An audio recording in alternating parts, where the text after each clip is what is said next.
हमारे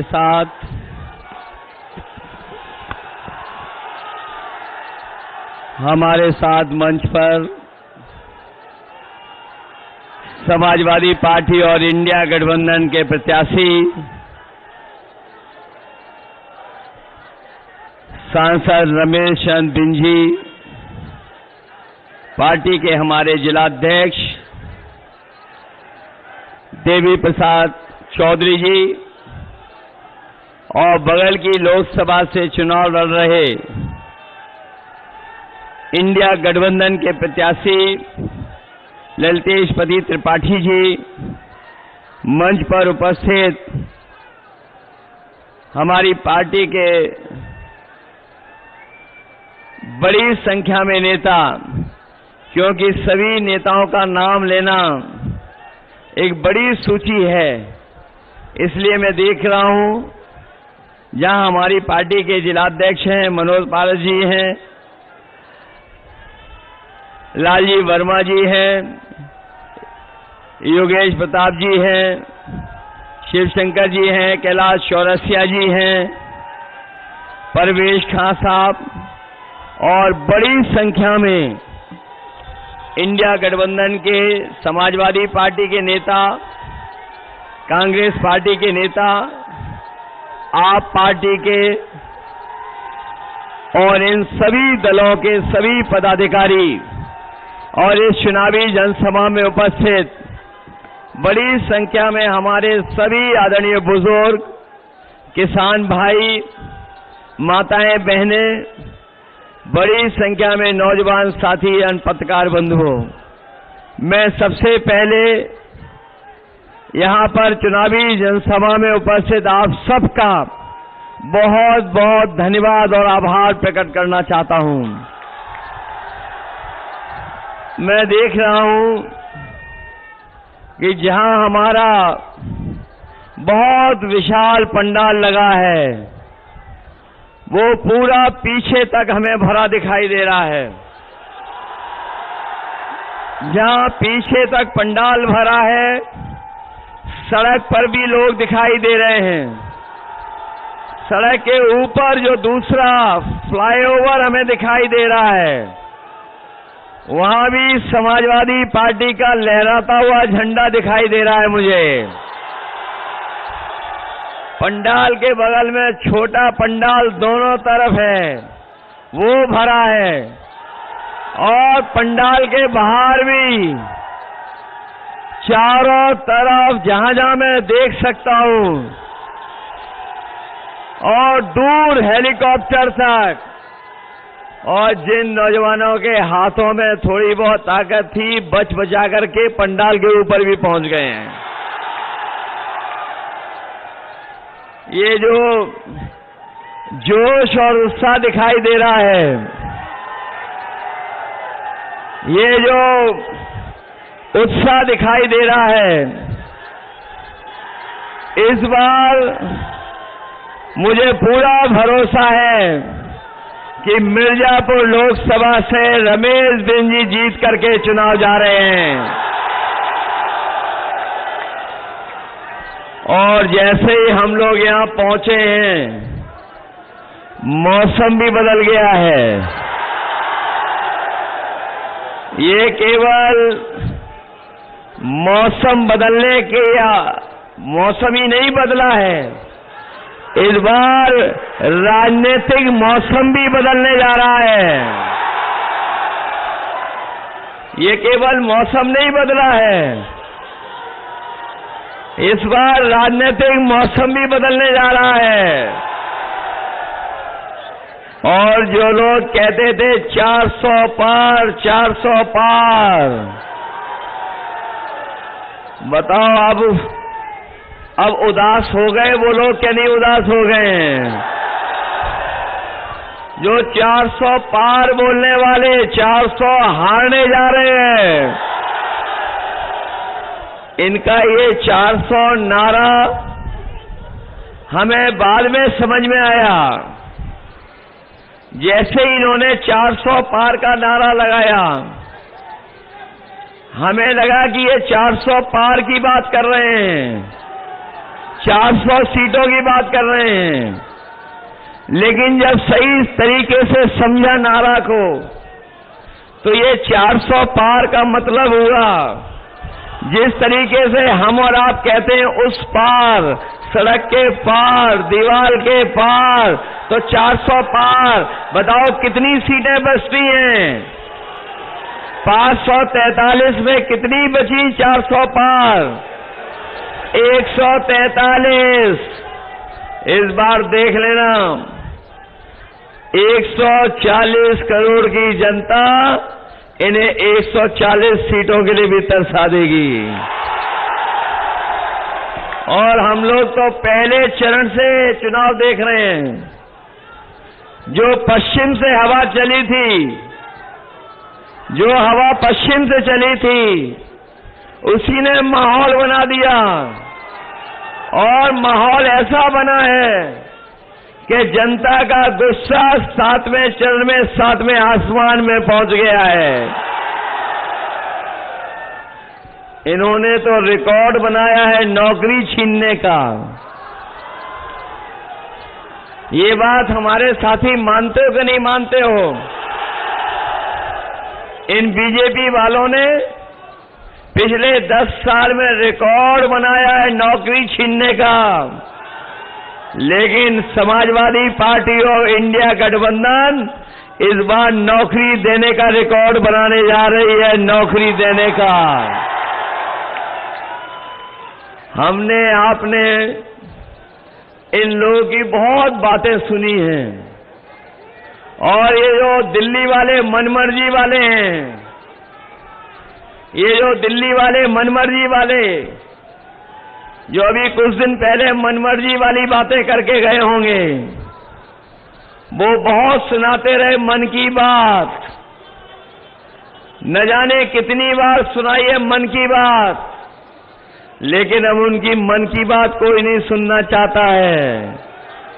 कोई मन की बात नहीं, अब होगी काम की बात और संविधान की बात, तभी देश हमारा खुशहाली के रास्ते पर जाएगा। बताओ 10 साल में, ये जो दिल्ली वालों के 10 साल में, भारतीय जनता पार्टी के 10 साल में हर बात इनकी झूठी निकली कि नहीं निकली? न केवल इनकी बातें झूठी नहीं, बल्कि इन्होंने हर वादा झूठा किया।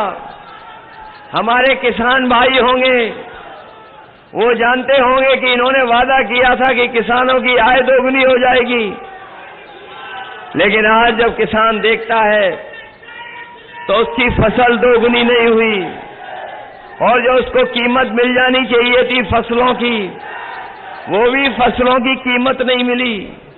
और जिस तरह महंगाई बढ़ी है, लागत बढ़ी है, तो हमारा किसान भी संकट में चला गया, दुखी हो गया, और उसके साथ धोखा हुआ।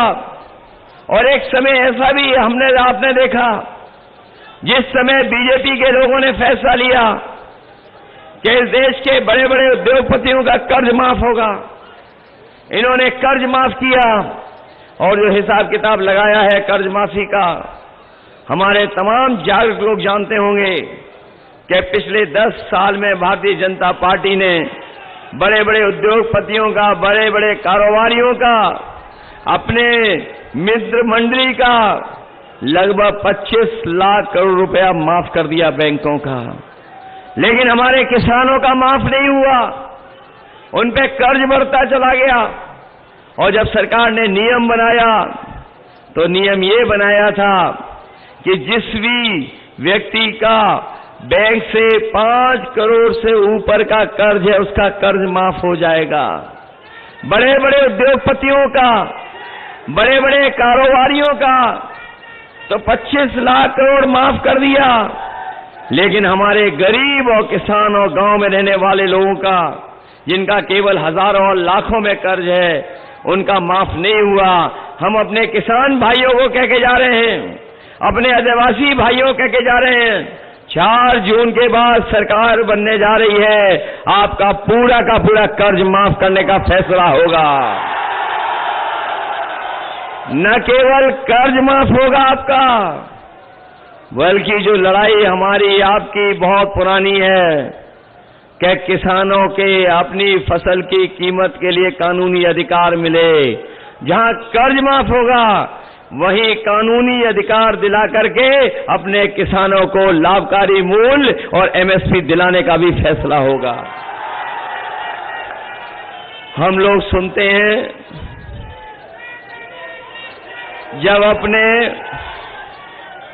जब हम लोग अपने पड़ोसी लोकसभा के प्रधान सांसद जी का भाषण सुनते हैं, हमने भी सुना होगा, कई बार सुना होगा। वो जब अपना भाषण शुरू करते हैं तो वो कहते हैं भारत माता की जय, भारत माता की जय, भारत माता की जय। लेकिन सोचो हमारे नौजवान साथियों, इसमें तमाम वो नौजवान होंगे जो फौज की नौकरी के लिए तैयारी करते थे, जो अपने खेतों पे दौड़ करके सुबह उठ करके अपना पसीना बहा करके इसलिए मेहनत करते थे, तैयारी करते थे कि एक दिन उन्हें मौका मिल जाएगा और फौज की वो पक्की वर्दी और पक्की नौकरी पा करके वो देश की सीमा की रक्षा करेंगे। लेकिन इस सरकार ने उस नौकरी को भी खत्म कर दिया और अग्निवीर जैसी व्यवस्था लाने का काम किया है। मैं तमाम अपने नौजवानों को कह के जा रहा हूं जो फौज की नौकरी के लिए पक्की वर्दी पहनना चाहते थे, पक्की नौकरी कर करके, कि आने वाले समय में न केवल फौज की नौकरी बढ़ेंगी बल्कि अपने नौजवानों को वह पुरानी जो भर्ती होती थी फौज की वैसी भर्ती दिला करके अग्निवीर व्यवस्था खत्म करने का काम करेंगे। अग्नि व्यवस्था स्वीकार नहीं करेंगे। न केवल अग्निवीर व्यवस्था खत्म होगी, उसके साथ साथ जो सरकारी नौकरियां 30 लाख खाली पड़ी हैं, जो इस सरकार ने नौकरियां नहीं दी, उन 30 लाख नौकरियों को आरक्षण देकर के अपने नौजवानों का भाग्य बनाने का काम करेंगे। हमारे नौजवान जानते होंगे इस सरकार में जो भी नौकरी निकली सबके पेपर लीक हो गए। बताओ पेपर लीक हुए कि नहीं हुए? और आप जानते होंगे कोई एक पेपर लीक नहीं हुआ है। इस सरकार ने जितनी परीक्षा कराई सब में पेपर लीक हो गए। और अगर पेपर लीक की वजह से जिन नौजवानों की नौकरी छूट गई, नौकरी नहीं कर पाए, जिन्हें नौकरी मिल जाती, अगर उसी का गणित का हिसाब किताब लगा लें हम, तो आप सोचना पूरे उत्तर प्रदेश में पिछले कई वर्षों में इन्होंने जो नौकरियां निकाली थी, जिसकी वजह से नौकरियां नौजवानों को नहीं मिल पाई, पेपर लीक हुए, जिसके कारण नौजवान निराश हो गया। अगर हम उन्हीं नौजवानों के माँ बाप को भी जोड़ दें और गिनती कर लें तो गिनती बहुत बड़ी है। अगर एक नौजवान और उसके माँ बाप को जोड़ दें, इस तरीके से 60 लाख बच्चों का इस सरकार ने पेपर लीक के कारण भविष्य अंधकार में डाला है।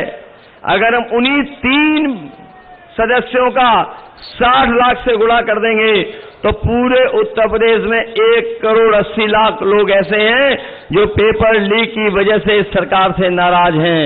और अगर 1,80,00,000 उनका अगर हम भाग दे देंगे 80 लोकसभा से, तो हर लोकसभा से 2,25,000 लोगों का इनका वोट कम हो गया। बताओ भरपाई कैसे करेगी सरकार? हर लोकसभा में 2,25,000 केवल पेपर लीक के कारण। और ये पेपर लीक हुए नहीं हैं। मैं अपने नौजवानों से कहना चाहता हूं, ये आपको नौकरी नहीं देना चाहते थे, इसलिए सरकार ने जानबूझ करके पेपर लीक कराए हैं। वैसे तो ये हमेशा बुलडोजर तैयार रखते थे, इनका बुलडोजर हमेशा तैयार रहता है। लेकिन बताओ साथियों, एक भी पेपर लीक करने वाले पर इनका बुलडोजर चला हो तो बता दो हमें। कहीं बुलडोजर नहीं चला। और न केवल इन्होंने नौकरियों में धोखा दिया, बल्कि हमारे साथी जानते होंगे, इन्होंने सरकार में बैठ करके खाद की बोरी से भी चोरी कर ली। पहले 5 किलो खाद की चोरी की, फिर 5 किलो चोरी कर ली। बताओ हमारे किसान भाइयों, खाद की बोरी से चोरी हुई है कि नहीं हुई है? और पिछले 10 साल में 10 किलो की चोरी हुई कि नहीं हुई? और ये चोरी वाली बात कभी कभी मैं सोचता थी कहां से सीख करके आए हैं। मुझे बाद में पता लगा ये बोरी की चोरी पार्ले जी बिस्किट पैकेट से सीखे हैं। जिन लोगों ने पहले पार्ले जी का बिस्किट पैकेट खरीदा होगा तो इतना बड़ा खरीदा होगा, और जैसे जैसे महंगाई हुई बढ़ी और उन्होंने मुनाफा कमाना शुरू किया, तो बताओ आज पैकेट कितना बड़ा मिल रहा है? बताओ छोटा पैकेट हो गया कि नहीं हो गया? 5 बिस्किट का पैकेट हो गया कि नहीं हो गया? याद रखना, जिस तरीके से इन्होंने खाद की बोरी की चोरी की है, ये सरकार में बने रहे तो आपके बिस्किट पैकेट का जो 5 बिस्किट था 4 गायब हो जाएंगे, 1 बिस्किट का पैकेट मिलेगा आपको। इसलिए सावधान हो कि नहीं हो। न केवल इन्होंने महंगाई बढ़ाई खाद की बोरी की चोरी करके, बल्कि बताओ हर जरूरत की चीज महंगी हो गई कि नहीं है? आपका डीजल पेट्रोल महंगा हो गया, और जो वो सिलेंडर मिला था खाना खाने के बनाने के लिए, बताओ आज गैस का सिलेंडर कितना महंगा हो गया। अब तो कोई इस्तेमाल भी नहीं कर रहा है। सुनने में आ रहा है कोई गैस सिलेंडर भरवाने भी नहीं जा रहा है। और आपकी जो मोटरसाइकिल थी बताओ कितनी महंगी हो गई। पहले कितने रुपए की आती थी, आज कितने की आ रही है? आपकी दवाइयां महंगी हो गई कि नहीं हो गई? पहले बुखार ठीक हो जाता था 500 mg की गोली खाने में, लेकिन अब बीजेपी की सरकार में जाओगे डॉक्टर के पास तो आपको 650 mg की डोलो की गोली देगा, और उस गोली खाने के बाद भी बुखार नहीं ठीक हो रहा है। बताओ दवाइयां महंगी हो गई कि नहीं हो गई? और न केवल दवाई महंगी हुई है, बल्कि इन्होंने इलेक्टोरल बॉन्ड लेकर के बताओ भ्रष्टाचार किया कि नहीं किया? और जब कोई इलेक्टोरल बॉन्ड के बारे में पूछता है तो भारतीय जनता पार्टी का बैंड बज जाता है, उनकी पोल खुल गई कि नहीं खुल गई? कोई सोचता था कि हजारों करोड़ का चंदा मिलेगा। चंदा तो हजारों में लाखों में दिया जाता है, कोई 1000 करोड़ में नहीं देता, 500 करोड़ नहीं देता कोई। लेकिन इलेक्टोरल बॉन्ड के नाम पर इन्होंने बहुतों से पैसा लूटने का काम किया है। शायद आजादी के बाद किसी राजनीतिक दल ने ऐसा भ्रष्टाचार नहीं किया होगा जैसा भारतीय जनता पार्टी ने किया है। बताओ इन्होंने लूटा कि नहीं लूटा? और आपकी जो 100 नंबर की गाड़ी चलती थी पुलिस के लिए, बताइए वो खराब कर दी ने कर दी? न केवल खराब हो गई है, बल्कि जब से 100 से 112 नंबर किया है, अपने पुलिस के भाइयों ने भी रेट बढ़ा दिया कि नहीं बढ़ा दिया? भ्रष्टाचार बढ़ा कि नहीं बढ़ा? और ये जो बड़े बड़े मेडिकल कॉलेज भी बनाए हैं, क्या उसमें इलाज हो पा रहा है किसी का? ये अब आपके पड़ोसी सांसद, आपके पड़ोस के सांसद जी, जो प्रधान सांसद जी, उन्होंने जो गांव लिया था गोद, बताओ किसी को याद है कौन सा गांव गोद लिया था? सब भूल गए कि नहीं भूल गए? यहां के लोगों ने भी गोद लिया होगा कोई गांव।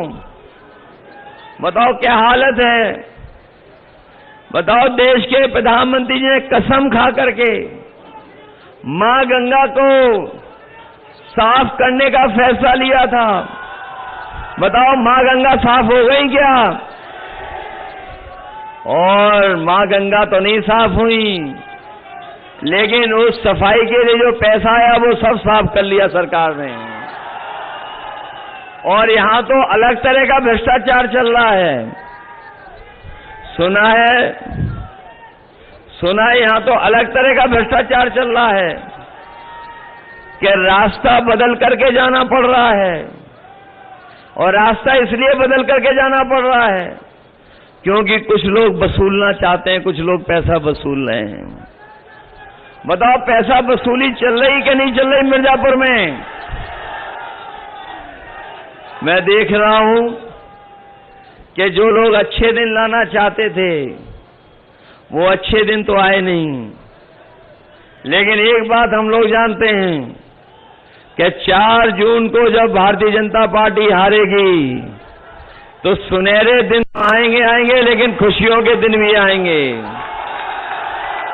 बताओ खुशियों के दिन लाना चाहते हो कि नहीं लाना चाहते हो? और अब तो परेशानी और जो संकट के दिन हैं, ये दुख दर्द के दिन और संकट के दिन खत्म होने वाले हैं कि नहीं खत्म होने वाले हैं? अरे मिर्जापुर में तो मैंने सोचा था कि बहुत विकास हो गया होगा। बताओ 10 साल से कितने नौजवानों को नौकरी मिली है? बताओ हमें नौजवान साथियों, कितनों को रोजगार दे दिया 10 साल में?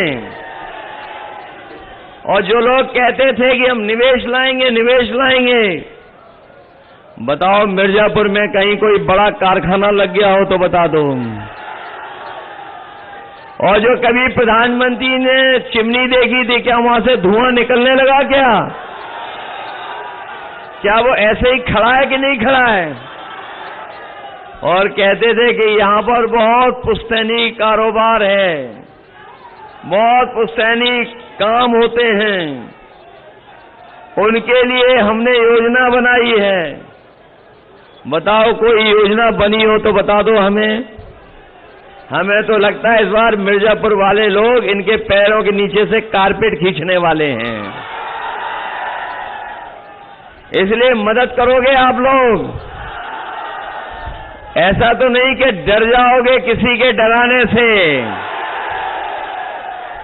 और ये जो बीजेपी वाले आखिरी वक्त में मैनेजमेंट करते हैं, आखिरी वक्त पर जो मैनेजमेंट करते हैं, उसमें तो नहीं उलझ जाओगे आप?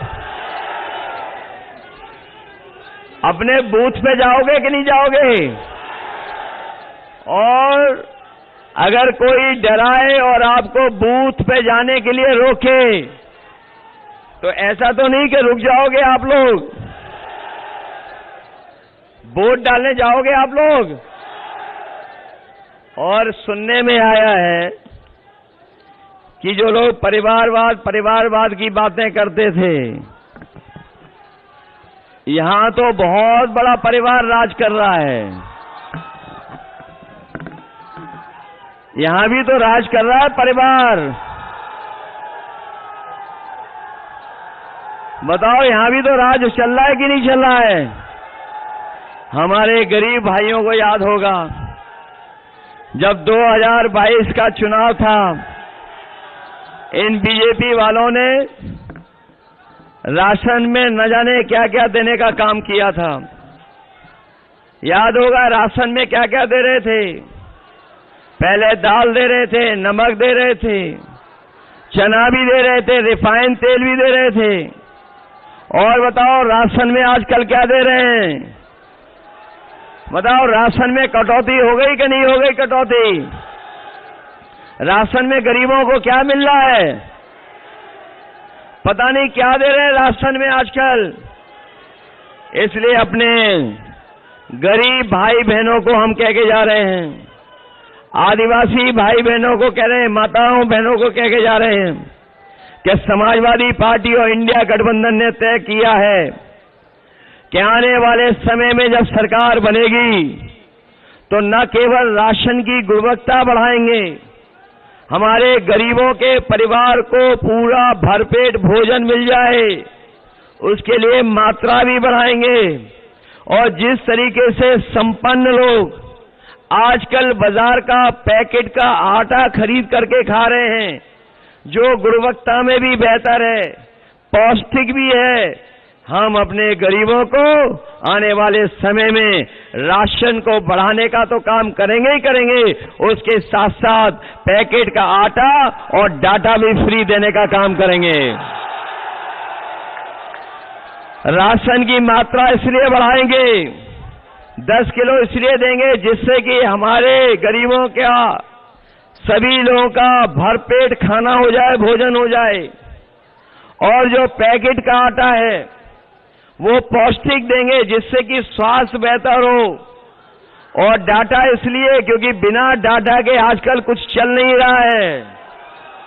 ये हमारे नौजवान जानते हैं कि अगर इनके पास डाटा होगा तो ऑनलाइन पढ़ाई भी कर लेंगे, डाटा होगा तो अपनी नौकरी भी ढूंढ लेंगे, डाटा होगा तो अपना फॉर्म भी भर लेंगे।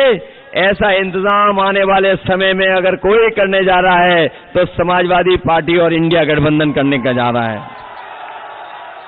जहां मैंने कहा कि 30 लाख सरकारी नौकरियां मिलेंगी आरक्षण के साथ साथ, वहीं हमारे शिक्षक 69,000 और लोग लगातार लड़ाई लड़ रहे हैं कि उनके साथ जो आरक्षण में भेदभाव हुआ है वो खत्म हो। हम उनको भरोसा दिलाते हैं, वहीं हम अपने शिक्षा मित्रों को भरोसा दिलाते हैं कि कभी शिक्षा मित्रों को सम्मान का जीवन और सम्मान का वेतन अगर किसी ने दिया था तो समाजवादी पार्टी ने आने वाले समय में अगर हमें सम्मान का उनको वेतन देना पड़ेगा तो अपने शिक्षा मित्रों को देने का काम करेंगे। साथ ही साथ जो आशा कार्यकर्ता हैं, जो आंगनवाड़ी हैं, उनकी बहुत पुरानी मांग रही है कि उनका मानदेय बढ़ाया जाए। हम उनको भी भरोसा दिलाते हैं कि इंडिया गठबंधन ने तय किया है कि उनका मानदेय भी दोगुना कर करके उनको भी सम्मान का जीवन जीने का मौका दिया जाएगा।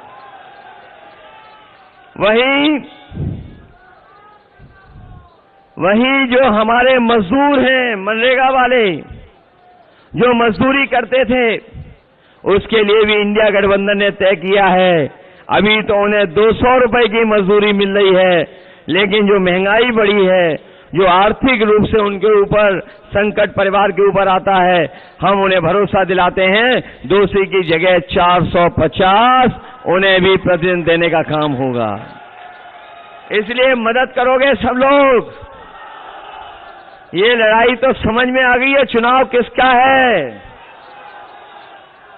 ये चुनाव जहां हमारे आपके भविष्य का है, वहीं आने वाली पीढ़ी के भविष्य का चुनाव भी है, और साथ ही साथ ये संविधान बचाने का चुनाव भी है। इसलिए संविधान बचाओगे आप लोग। यही संविधान है जो हमें अधिकार दिलाता है, यही संविधान है जो हमें न्याय दिलाता है, यही संविधान है हमें और आपको आगे बढ़ने का मौका देता है, यही संविधान है जो हमारे लिए संजीवनी है।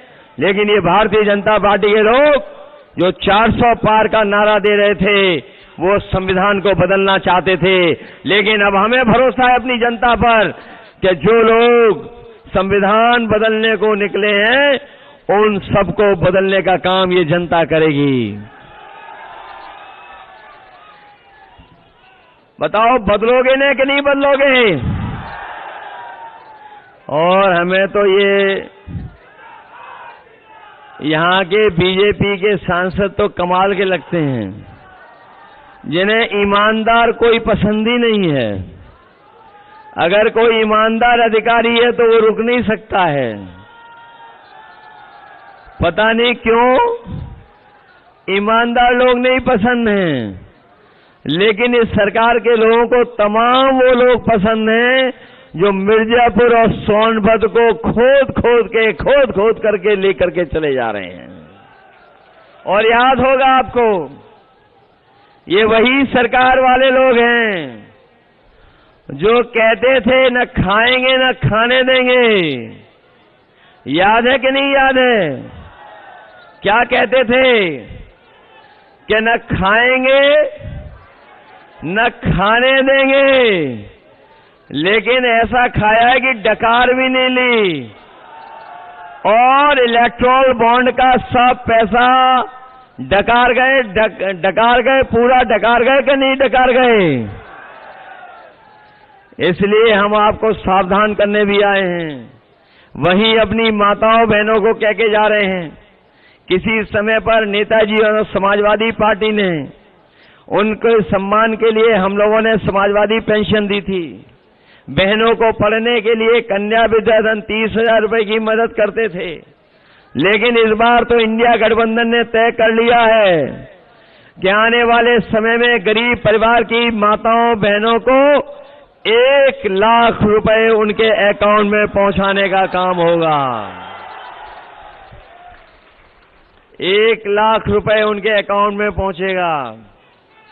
और कैसे पहुंचेगा वो तो सब जान गए हैं। कैसे पहुंचेगा पैसा उनके अकाउंट में? खटाखट खटाखट खटाखट। और ये बेईमान कैसे डकार गए? डकाडक डकाडक डकाडक। बताओ, बिना डकार के डकार गए कि नहीं डकार गए? इसलिए आप सबसे मैं निवेदन करने आया हूं कि हमें और आपको बहुत शानदार प्रत्याशी मिले हैं। बताओ, मजबूत प्रत्याशी है कि नहीं है? बताओ, समीकरण फिट है कि नहीं फिट है? और एक बात तो जानते होंगे कि बीजेपी वाले, बताओ, आरक्षण को खत्म कर रहे हैं कि नहीं कर रहे हैं? बताओ, संविधान पे इनकी नजर है कि नहीं है? न केवल संविधान के पीछे पड़े हैं, बल्कि इन्होंने वैक्सीन लगवा करके हमारी आपकी जान के पीछे पड़ गए थे कि नहीं पड़ गए? और अब क्या कह रहे हैं कि जो वैक्सीन लग गई है वो वापस ले लेंगे। बताओ हमें कि जो शरीर में वैक्सीन चलेगी वो वापस कैसे लेंगे? इसलिए सावधान हो कि नहीं सावधान हो? बताओ, आरक्षण बचाओगे आप? लोकतंत्र बचाओगे?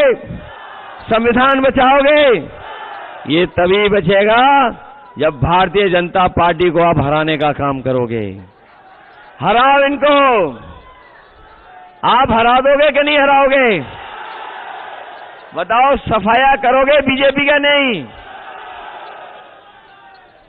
और मैं दिल्ली से एक गाना लेके आया हूं, हमारे चांद हैं। हालांकि उम्र उनकी बहुत है, लेकिन कद कम है उनका, छोटा कद है। लेकिन उससे पहले मैं आपसे जानना चाहता हूं, ये बताओ, आपको कोई डराए धमकाए तो डरोगे तो नहीं? और अगर कोई फोन करके धमकी दे तो घबरा तो नहीं जाओगे? जो धमकी दे रहे उन्हें कह दो कि एक वोट से 2 सरकार जा रही है, दिल्ली वाली और लखनऊ वाली भी। अगर दिल्ली नहीं बचेगी तो लखनऊ कैसे बचेगी? बताओ, इनका आत्मविश्वास डगमगाने लगा कि नहीं डगमगाने लगा? और ऐसे डगमगा रहे हैं कि अब इनकी भाषा भी बदल गई है। बताओ, इनकी जबान लड़खड़ाने लगी कि नहीं लड़खड़ाने लगी? और क्या क्या बोलने लगे हार के वजह से? सब कुछ बोल रहे हैं कि नहीं बोल रहे हैं? इसलिए इनसे सावधान रहिए। और ये दिल्ली से गाना आया है, ऐसे सांसद जिन्होंने कोई काम नहीं किया है, ऐसे सांसद जिन्होंने वादा करके जनता को धोखा दिया है, उनके लिए हमारे पास चांद मियां लाए, मिर्जापुर के सांसद के लिए गाना लेकर के आए हैं।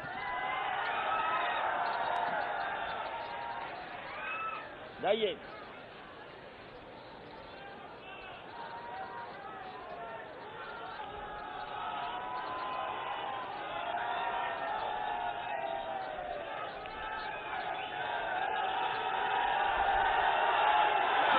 हाजिर हो सांसद जी, हाजिर हो